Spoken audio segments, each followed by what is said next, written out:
Joshua. Before delving into the book of Joshua, it's essential to recall the grand narrative of the Bible. God's selection of Abraham set a divine plan in motion, promising blessings to all nations. Abraham's descendants, the Israelites, grew in number, but found themselves shackled by Egyptian chains. It was through Moses that God delivered them, leading them out of bondage to Mount Sinai, where he forged a covenant. Despite the trials and rebellions in the wilderness, they persevered. At the edge of the Promised Land, Moses implored them to adhere to God's laws, to reflect his true nature to the world even when he wasn't around to see them applying it. As the book of Joshua unfolds, we witness a pivotal moment.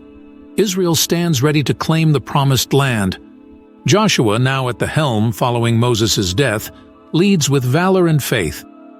"Be strong and courageous," God commands in Joshua 1:6, "for the task ahead is daunting."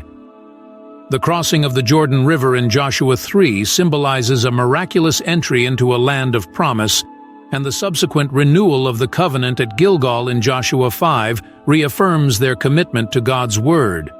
Yet the land is not theirs for the taking without challenge. Hostility greets them as the Canaanites stand in opposition. The iconic Battle of Jericho in Joshua 6, where the walls fall after the Israelites' faithful march, marks the beginning of their military campaigns. It's a testament to divine intervention and the fulfillment of God's promises.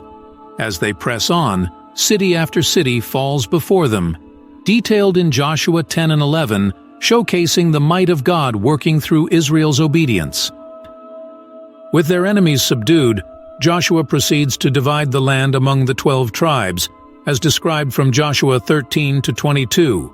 This division is not merely a distribution of territory, but a handing down of a divine inheritance, a tangible realization of the promises made to Abraham centuries prior. Each tribe receives its portion, setting the stage for the future of Israel in the land God had prepared for them.